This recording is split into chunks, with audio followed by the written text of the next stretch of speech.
Okay. हाँ, maximum students ने हमें ज्वाइन कर लिए अब, ठीक है। तो 140 तक मैंने कहा है कि अगर कोई और ज्वाइन करते तो फिर हम स्टार्ट करते हैं, ठीक है।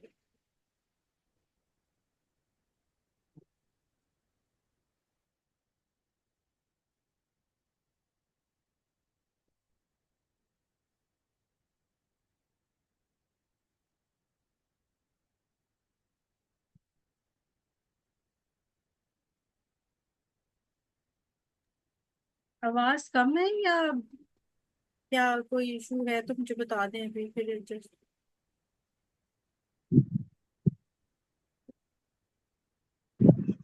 थोड़ी कम है मैम।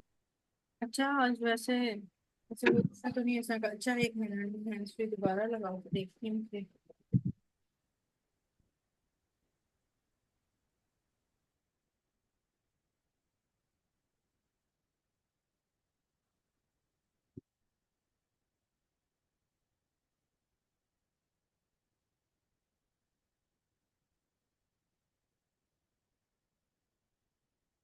आप प्लीज बताइएगा कि आप बेहतर है या।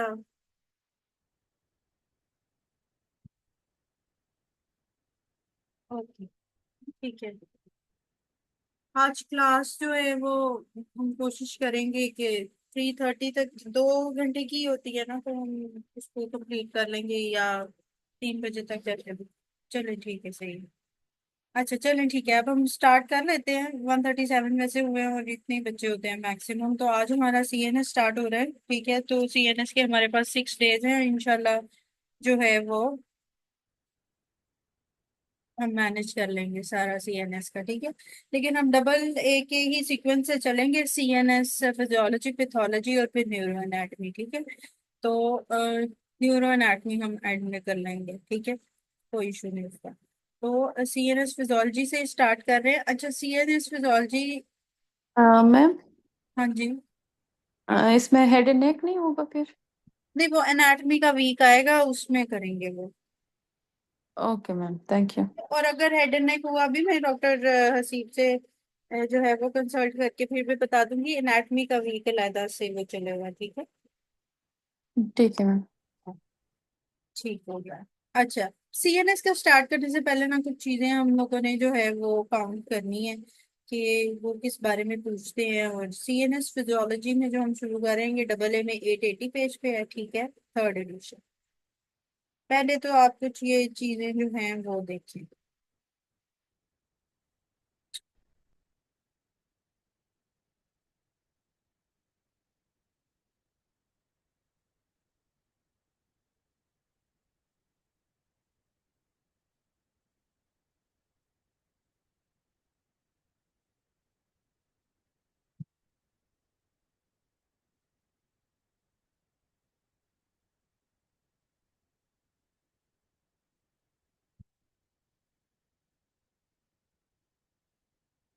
1 मिनट।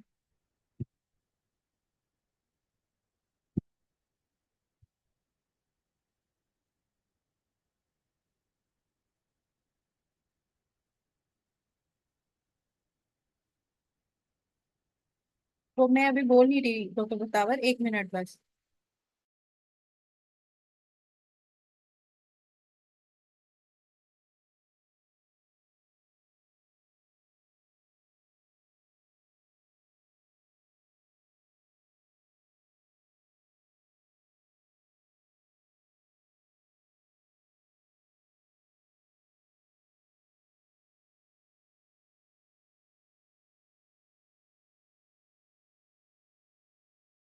अच्छा, आप सबको मेरी आवाज आ रही है अभी? जी मैम। ओके, ठीक है। यस अच्छा, ये मैम। पिक्चर भी नजर आ रही है जो मैंने ये खोली हुई है, ऑटोनोमिक नर्वस सिस्टम की।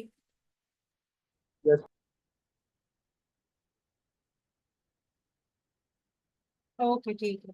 चलें जी, अब हम इस पे स्टार्ट कर रहे हैं। ऑटोनोमिक नर्वस सिस्टम से हम स्टार्ट करेंगे, ठीक है। मल्टीपल एमसीक्यूज जो है ना वो हमारे पास आ रहे होते हैं असल में, ठीक है।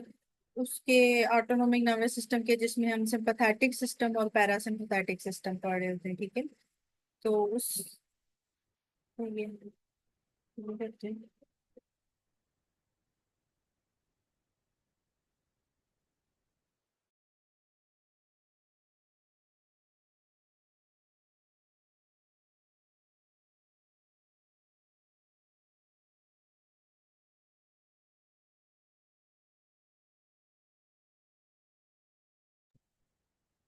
अच्छा ठीक है। तो जो हम ऑटोनोमिक नर्वस सिस्टम पढ़ते हैं जिसमें हम सिंपैथेटिक और पैरासिम्पैथेटिक को डिस्कस करते हैं, इन दो चीजों को, ठीक है। और दूसरा ये सोमैटिक सिस्टम है, ठीक है। ऑटोनोमिक नर्वस सिस्टम में वो वाला सिस्टम हमारा आ जाता है जिसके अंदर हम क्या डिस्कस करते हैं, हम डिस्कस करते हैं वो वाले सिम्टम्स जो इनवॉल्यूंटरी बॉडी के अंदर हो रहे हैं, जिनको आप वॉल्यूंटरी कंट्रोल नहीं करते, ठीक है। ऑटोनोमिक नर्वस सिस्टम में हमारे पास दो चीजें हैं, पैरासिम्पथेटिक एंड सिंपथेटिक, ठीक है। इसके अंदर हमने पढ़ना क्या है, सिंपथेटिक और पैरासिम्पथेटिक में पहला पॉइंट हमारे पास जो आता है वो आप देख रहे हैं, एक होते हैं प्री गैंग्लियंस और एक होते हैं पोस्ट गैंग्लियंस, ठीक है।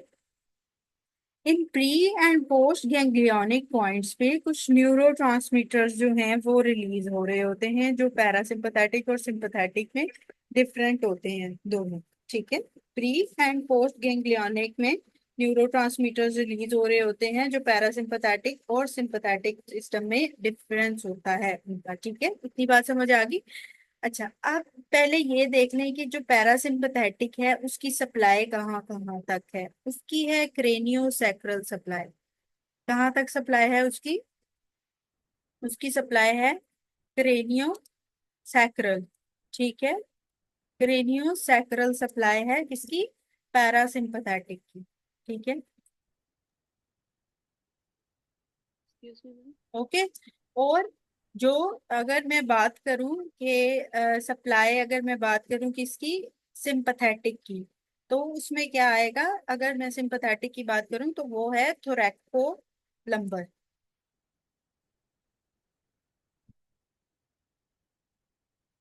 ओके। तो याद रखना है ये दो मेन चीजें कि अगर मैं सिंपथेटिक और पैरासिम्पथेटिक की बात करूं, हाँ जी दोनों में होते हैं वो, प्री एंड पोस्ट, अभी हम डिस्कस करते हैं इस बारे में भी।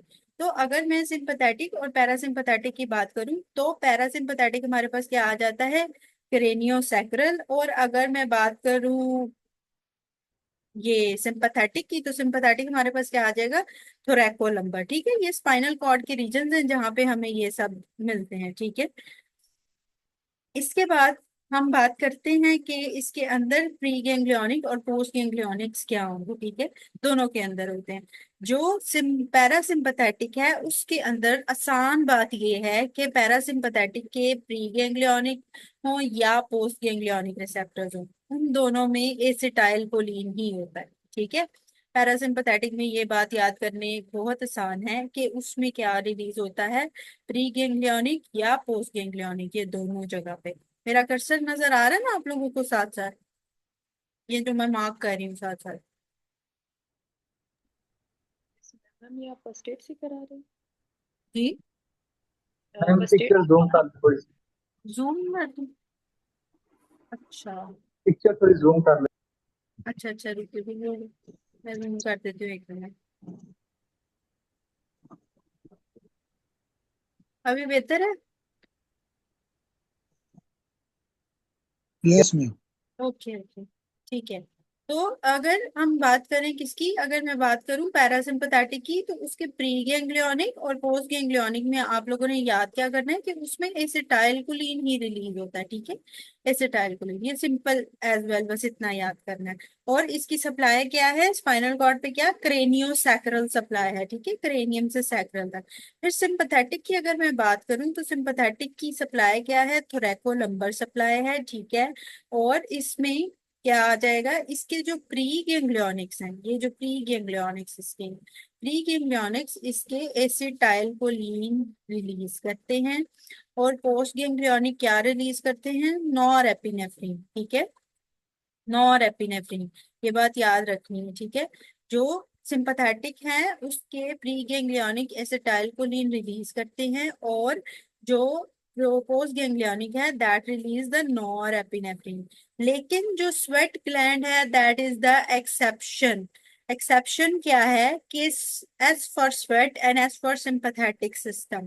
तो याद रखना है कि जो स्वेट ग्लैंड का सिंपथेटिक सप्लाई है उसके पोस्ट गैंग्लियोनिक पे भी क्या होता है, रिलीज एसिटाइलकोलिन, ना कि एपिनेफ्रिन, नॉर एपिनेफ्रिन या एपिनेफ्रिन ये नहीं रिलीज होता। लेकिन यहाँ पे एसिटाइलकोलिन ही एक्सेप्शन में आता है, जिसमें स्वेट ग्लैंड्स में प्री या पोस्ट गैंग्लियोनिक सिंपैथेटिक की बात करेंगे तो वहां पे हम सेम एक ही बात करते हैं, दैट इज व्हाट, के एसिटाइल कोलिन रिलीज होता है। ठीक है, यहाँ तक की बात समझ आ गई? हमने प्री एंड पोस्ट गैंग्लियोनिक थोड़ा सा डिस्कस किया। फ्रेंड ठीक वाला है, रिपीट करते फिर उसके बाद हमारे पास एडर्नल ग्लैंड आता है। एडर्नल ग्लैंड के मल्टीपल टाइम एमसीक्यूज आते हैं। एडर्नल ग्लैंड में आपके पास सिर्फ एक ही सप्लाई है और वो है pre ganglionic supply. Parasympathetic supply pre ganglionic to the only adrenal glands. ठीक है, उनके पोस्ट गैंग्लियोनिक का नहीं होता जी। किसी का कोई क्वेश्चन है? मैम ये स्वेट ग्लैंड वाला क्या पॉइंट बताया आपने? अच्छा, स्वेट ग्लैंड वाला पॉइंट बच्चे ये है कि जो स्वेट ग्लैंड है उनमें सिंपैथेटिक सप्लाई जो पोस्ट गैंग्लियोनिक है वो एसिटाइल कोलिन रिलीज करते हैं। ठीक है, वहां पे पोस्ट गैंग्लियोनिक एसिटाइल कोलिन है। नॉर्मली सिंपैथेटिक में पोस्ट गैंग्लियोनिक क्या है, नॉर एपिनेफ्रिन। तो स्वेट ग्लैंड की एक्सेप्शन है। और एडर्नल ग्लैंड की एक्सेप्शन क्या है कि उसमें सिर्फ प्री गैंग्लियोनिक सप्लाई होती है फ्रॉम द सिंपैथेटिक सप्लाई और एसिटाइल कोलिन। उसमें सिर्फ एक सप्लाई है प्री गैंग्लियोनिक। ठीक है, उसमें पोस्ट प्री गैंग्लियोनिक की कोई बात नहीं है। ठीक है, ठीक है, ये जी समझ आ मैम, मैम ये थैंक यू। एड्रिनल रिपीट जी। एड्रिनल ग्लैंड्स की प्री गैंग्लियोनिक पैरासिम्पथेटिक है या सिम्पथेटिक है, और इसमें एसिटाइल कोलिन है। हाँ जी, उसमें एसिटाइल कोलिन से रिलीज होता है एडर्नल मडर ग्लैंड में भी। ठीक है, उसमें सिर्फ एसिटाइल। और पैरासिम्पथेटिक सॉरी, आवाज आपकी बहुत कट रही है, आप क्वेश्चन टाइप कर सकते हो? एड्रिनल ग्लैंड जो है वो पैरासिम्पथेटिक से है।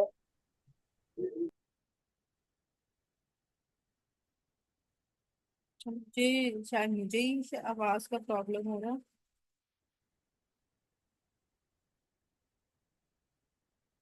हाँ जी, एडर्नल ग्लैंड का आप पूछना चाह रहे हैं ना जो। एडर्नल ग्लैंड में एडर्नल ग्लैंड की जो सप्लाई होगी वो हमारे पास क्या आएगी, वो sympathetic supply from the acetyl choline आएगी। ठीक है, हाँ, वो सिर्फ एसिटाइल कोलिन की सप्लाई आएगी और सिंपैथेटिक। ठीक है, अब ये हम फर्दर इसकी डिस्कशन करेंगे। अब जो हमारे पास जो स्पाइनल नर्व्स होते हैं ना, मिक्स होती है पैरासिम्पैथेटिक सिंपैथेटिक, उसमें मिक्स चल रहा होता है। ठीक है, तो वो आगे जब सप्लाई करती है इनटू द डिफरेंट एरियाज तो उसमें फिर वो सप्लाई होती है। लेकिन पैरासिम्पैथेटिक में मेनली अब हम तीसरी बात क्या पढ़ेंगे, ये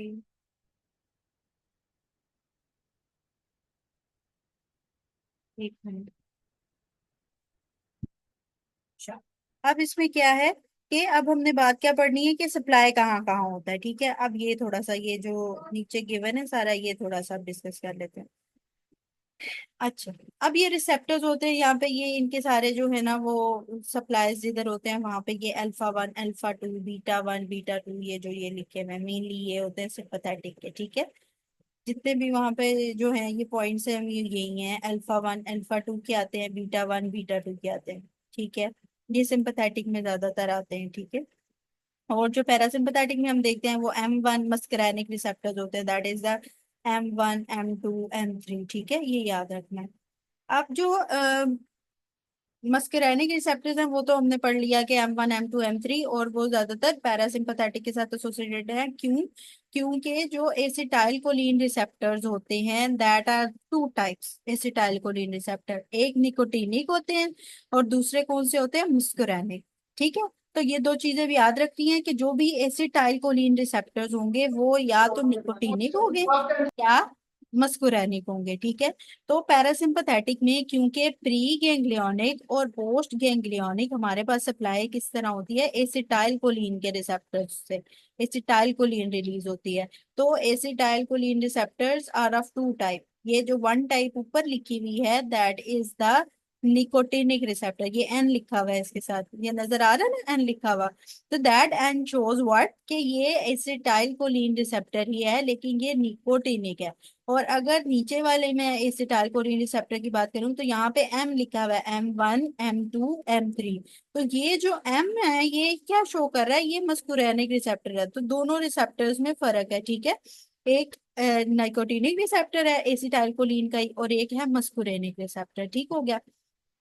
अब हमने क्या इसमें डिस्कस करना है कि जो हमारे पास बात आ जाती है, हमने एक स्वेट ग्लैंड का पढ़ लिया, एडेनल ग्लैंड का पढ़ लिया, फिर हम ये रिसेप्टर्स पढ़े, alpha 1, alpha 2, beta 1 and beta 2। ठीक है, अब इसके हम फर्दर डिस्कशन करेंगे इस बारे में कि ये अल्फा 1, अल्फा 2, बीटा 1, बीटा 2 कहाँ कहाँ एक्ट करते हैं और ये करते क्या है। ठीक है,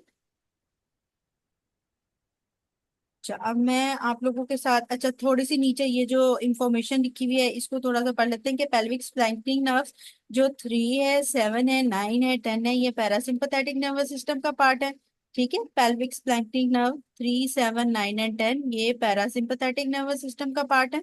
और जो अडर्नल मेडुल्ला है that is the directly innervated by pre ganglionic sympathetic fibres, जो कि हम इधर ऊपर पढ़ चुके हुए हैं कि अड्रेनल ग्लैंड पे ओनली जो मेडुल्ला पे वहां पे एसिटाइल कोलिन के प्री गैंग्लियोनिक रिसेप्टर्स हैं। ठीक है, फिर क्या लिखा हुआ है कि sweat glands are the part of sympathetic pathway but are innervated by the cholinergic fibre. तो sweat gland is the exception जिसमें वो सिंपैथेटिक सप्लाई से ही हो रही है, लेकिन that is by what, acetyl choline या कोलिनर्जिक जिसे कह रहे हैं। ठीक है, एड्रेनल वाली ये बात है कि जो एड्रेनल ग्लैंड्स हैं उनके अंदर आपके पास एड्रेनल मेडल्ला में सिंपैथेटिक सप्लाई जो है वो इस प्री गैंग्लियोनिक है। ठीक है, सिर्फ वो प्री गैंग्लियोनिक से ही डायरेक्टली इनर्वेट। देन मैम इनके पास पोस्ट नहीं होते हैं ना। हाँ, ये सिर्फ जो एड्रेनल मेडल्ला है ये डायरेक्टली प्री गैंग्लियोनिक से इनर्वेट होती है सिंपैथेटिक फाइबर से। ठीक है, तो बाज दफा ये एडर्नल मेडुला का एमसीक्यूज बहुत दफा आता है और स्वेट ग्लैंड का एमसीक्यूज, जो दो इंपॉर्टेंट एमसीक्यूज है। फिर एमसीक्यूज किस तरह आता है कि प्री में कौन सा रिलीज हो रहा है, पोस्ट में कौन सा रिलीज हो रहा है, इसीलिए स्वेट ग्लैंड का एमसीक्यूज दिया जाता है क्योंकि सिंपैथेटिक में पोस्ट गैंग्लियोनिक, स्वेट ग्लैंड एक एक्सेप्शन है जहाँ पे एसिटाइलकोलिन रिलीज हो रहा है। ठीक है, यहाँ तक समझ आ गई है बात की। मैम यस स्वेट में मैम। प्री एंड पोस्ट दोनों में एसिटाइल है ना। जी सॉरी, हाँ प्री एंड पोस्ट दोनों में है ना, लेकिन अगर मैं सिंपैथेटिक पोस्ट की बात करूं तो बाकी सब में क्या रिलीज होता है डॉक्टर बतावर, पोस्ट में। नॉरएपिनेफ्रिन। एग्जैक्टली, तो बस वो इसलिए स्वेट ग्लैंड की देते हैं क्योंकि वो एक्सेप्शन है। ठीक है, यहाँ तक बात समझ आ गई आप सबको। अच्छा अब हम ना नेक्स्ट चलते हैं दूसरी, अब आपसे एक जो है ना वो मैं शेयर करती हूँ साथ में।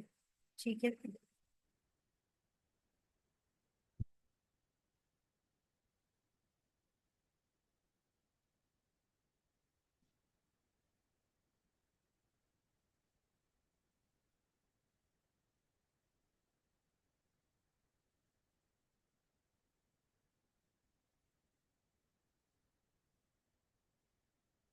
हाँ, एक मिनट बस मुझे दीजिएगा।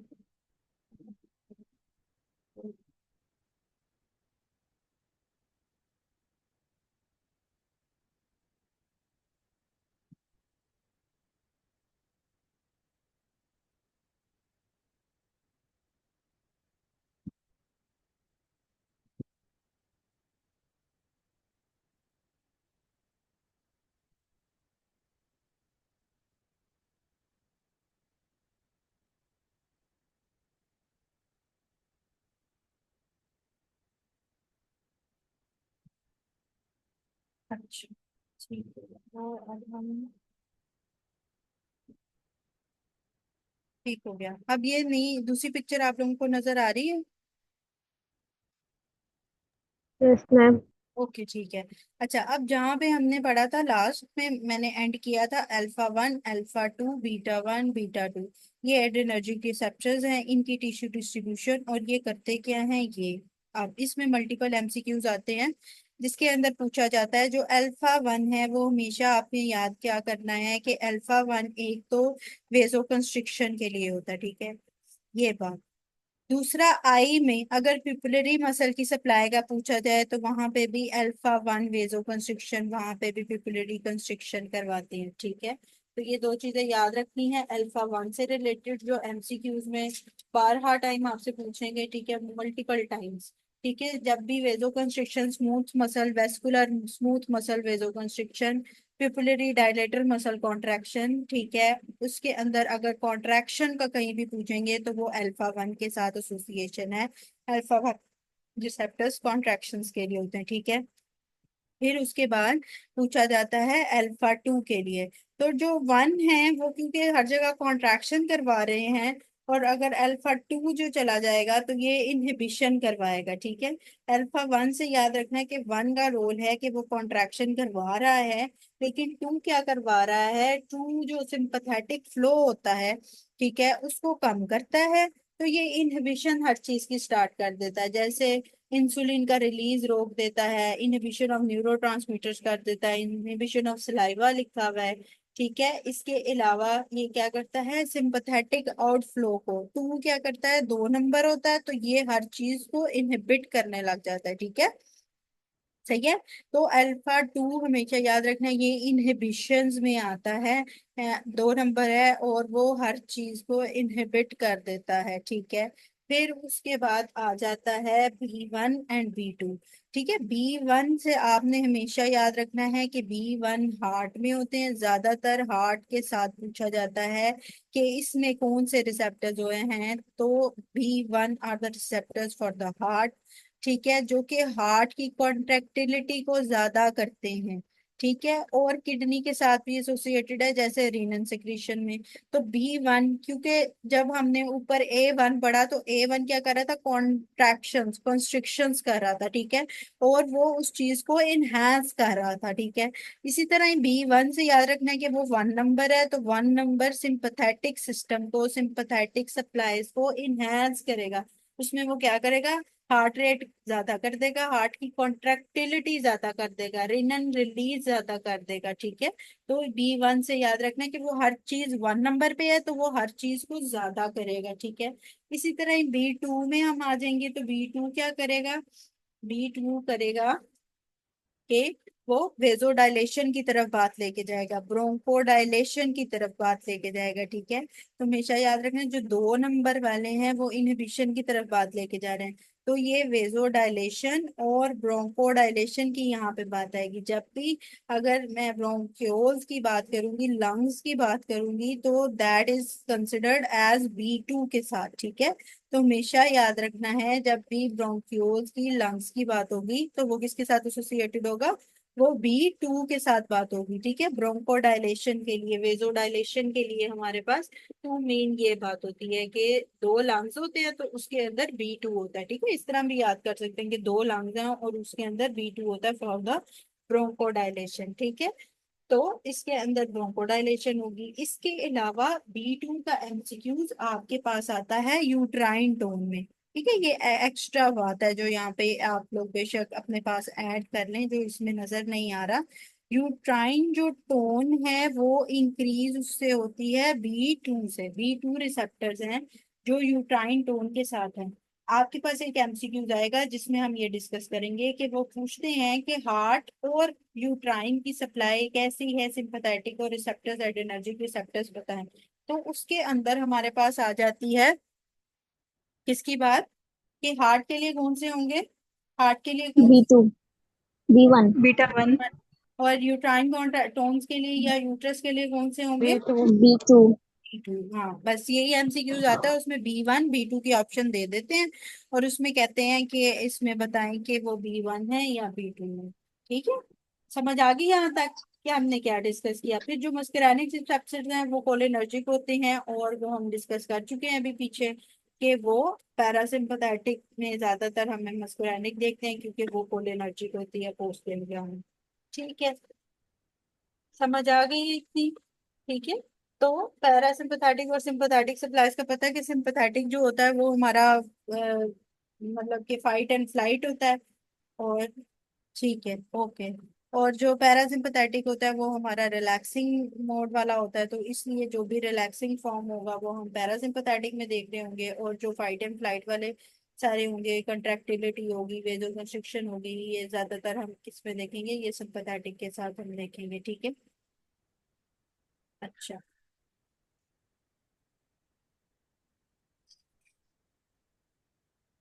अच्छा, 1 मिनट मुझे दीजिएगा, एक कॉल आ रही है, 1 मिनट।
जी हाँ, B1 हमेशा याद रखना, B1 associated with the heart और B2 यूट्राइन कॉन्ट्रैक्शन के साथ। B1 हार्ट के लिए नंबर 1 ही याद रखना है, ठीक है, दिल को नंबर 1 ही देना, ठीक है। तो ये कंफ्यूजन नहीं करनी, ये MCQ आता भी है इस तरह, ठीक है। चलें, अब हम जो है ना वो अब हम फर्दर डिस्कशन कर लेते हैं। अच्छा, फर्दर डिस्कशन थोड़ी सी ये है कि हमने सिंपैथेटिक पैरासिम्पैथेटिक का तो पढ़ लिया, फिर कुछ रिसेप्टर्स का हमारे पास पूछते हैं, ठीक है। अब उसमें फाइबर्स में और हम टाइप ऑफ फाइबर्स और कुछ वो भी डिस्कस कर लेते हैं पहले। अच्छा, एक होती है हमारे पास टाइप ऑफ फाइबर्स के टाइप क्या है, टाइप हमारे पास होती है उसके अंदर 1 है, 2 है, 3 है, 4 है, ठीक है, टाइप ऑफ फाइबर्स कुछ होते हैं, ठीक है। फिर उसके बाद हमारे पास एक आता है कि उनकी क्लासिफिकेशन क्या है, तो उसमें क्लासिफिकेशन में ए अल्फा फाइबर्स, ए बीटा फाइबर्स, B2 का है, लेकिन जो B2 की अगर हम बात करेंगे ना उसके अंदर मेन B1 का इफेक्ट है हार्ट पे, लेकिन B2 का नहीं है। वो यूट्राइन कॉन्ट्रैक्शंस के लिए आपने यूट्राइन टोन मेंटेनेंस के लिए आपने याद रखना है कि वो इंक्रीज होती है B2 से, ठीक है। MCQ इसी तरह ही आता है, लेकिन B1 का हार्ट के लिए मेन होता है और साथ में यूट्रस पे, ठीक है। अच्छा, अब मैं फाइबर्स के बारे में डिस्कशन थोड़ी सी कर रही थी कि फाइबर्स के बारे में क्या बात आती है, कि फाइबर्स के बारे में हमारे पास एक होती है टाइप ऑफ फाइबर्स और दूसरा हमारे पास होता है उसकी क्लासिफिकेशन। जो टाइप ऑफ फाइबर्स है उसके मुताबिक हमारे फाइबर्स हमारे पास क्या क्या हैं, 1 2 3 एंड 4 फाइबर्स, ठीक है। जो क्लासिफिकेशन है उसके अंदर हमारे पास फाइबर्स की क्या क्लासिफिकेशन है, ए फाइबर हैं जिसके अंदर अल्फा और बीटा फाइबर्स दोनों आ जाते हैं। फिर उसके बाद हमारे पास बी फाइबर्स हैं, ठीक है, और हमारे पास सी फाइबर्स हैं। कि वाइट बोर्ड शो नहीं हो रहा आप लोगों को?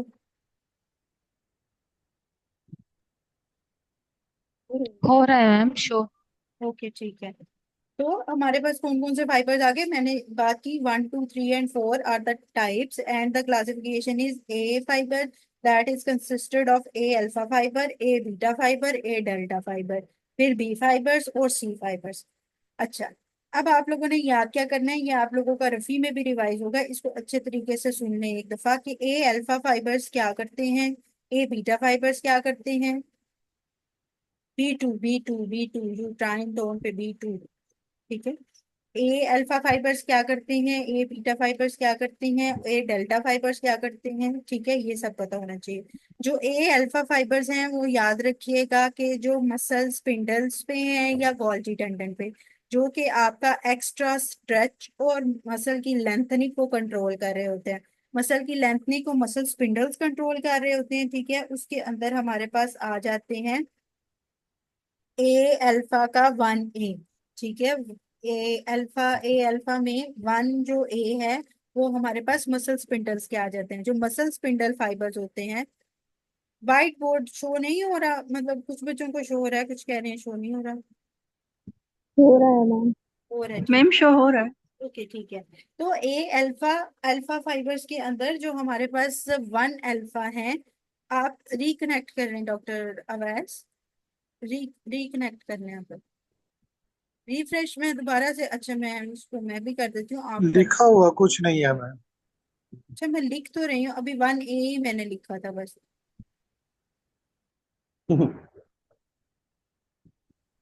अच्छा चलो, मैंने भी दोबारा से ऑन कर लिया। अच्छा, थोड़ा सा ये कि इसके अंदर क्या क्या अभी मैंने बताया, टाइप्स ऑफ फाइबर्स, तो कितनी टाइप्स ऑफ फाइबर्स बताई मैंने, टाइप ऑफ फाइबर्स कितनी बताई, 4। 4, 1 2 3 एंड 4।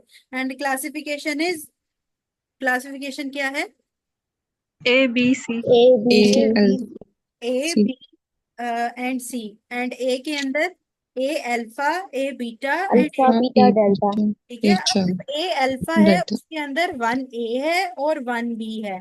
तो जो अल्फा वाले फाइबर्स हैं दे आर फॉरवर्ड, तो ये जो अल्फा वाले फाइबर्स हैं इनके अंदर दो चीजें हम डिस्कस करेंगे।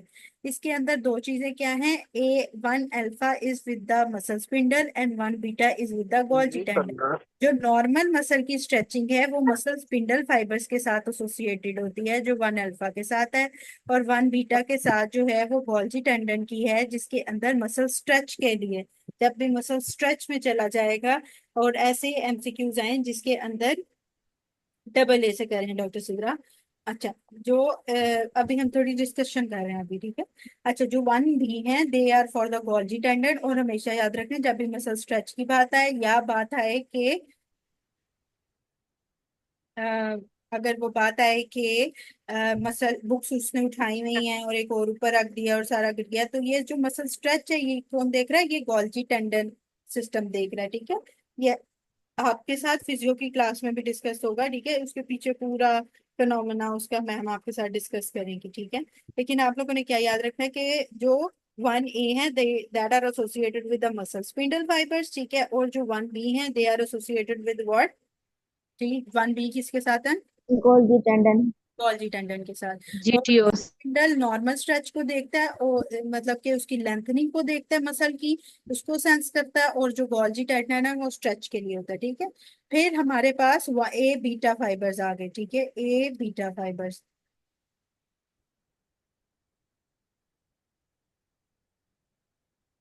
ए बीटा फाइबर्स, ठीक है। अब जो ए बीटा फाइबर्स हैं, ए अल्फा हम कर चुके, ए बीटा क्या करते हैं? बीटा से आपने याद करना है कि जो हमारे पास ए बीटा फाइबर्स हैं ये दो चीजें सेंस करते हैं, ठीक है। ये दो चीजें क्या सेंस करते हैं? ये दो चीजें सेंस करते हैं टच और प्रेशर, टच एंड प्रेशर, ठीक है। ये दो चीजें याद करनी है ए बीटा से। ए बीटा मतलब कि दो चीजें इसमें होंगी, तो उसमें टच एंड प्रेशर, ये दोनों चीजें याद रखनी है कि ये जो सेंस करते हैं ये करते हैं ए बीटा फाइबर्स, ठीक है। ए बीटा फाइबर्स सेंस क्या कर रहे हैं? Touch and pressure. तो कहीं भी लिखा हुआ आए कि प्रेशर को चेक करना है या टच के लिए, तो कौन से फाइबर्स इन्वॉल्व होंगे बॉडी में? ए बीटा। ए बीटा फाइबर्स, ठीक है। फिर हमारे पास आ जाते हैं ए डेल्टा फाइबर्स, ठीक है। ए डेल्टा फाइबर्स जो होते हैं ये हमारे पास पेन के साथ एसोसिएटेड होते हैं, ठीक है। नोसियोसेप्टर्स फाइबर्स, दो किस्म के फाइबर्स हैं जो कि पेन के साथ एसोसिएटेड है। एक हमारे पास फाइबर ए डेल्टा फाइबर है, और दूसरा फाइबर कौन सा है? सी फाइबर, ठीक है। तो दोनों याद रखने हैं कि A delta and C fibres are what?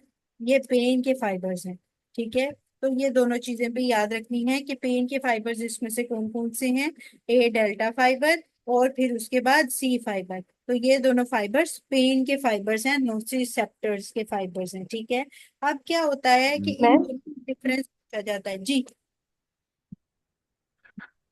Ma'am ये डेल्टा फाइबर्स का ना डबल ए के सेकेंड एडिशन में ये टच और प्रेशर का भी मेंशन किया हुआ है।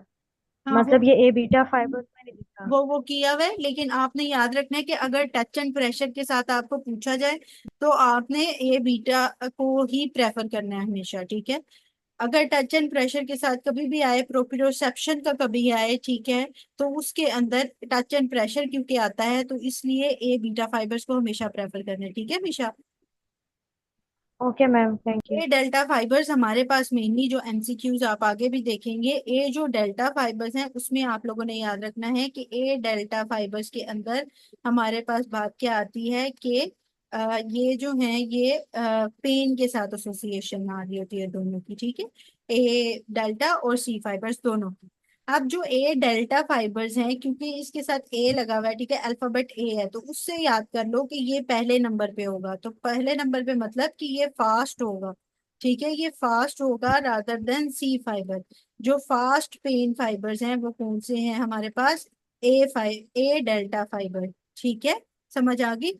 जो फास्ट हमारे पास पेन फाइबर्स हैं वो कौन से हैं? ए डेल्टा फाइबर। और सी अल्फाबेट नंबर C3 पे आता है, तो उससे याद कर लो कि these are the slow fibre. C for C से एस से स्लो भी याद कर सकते हो, ठीक है।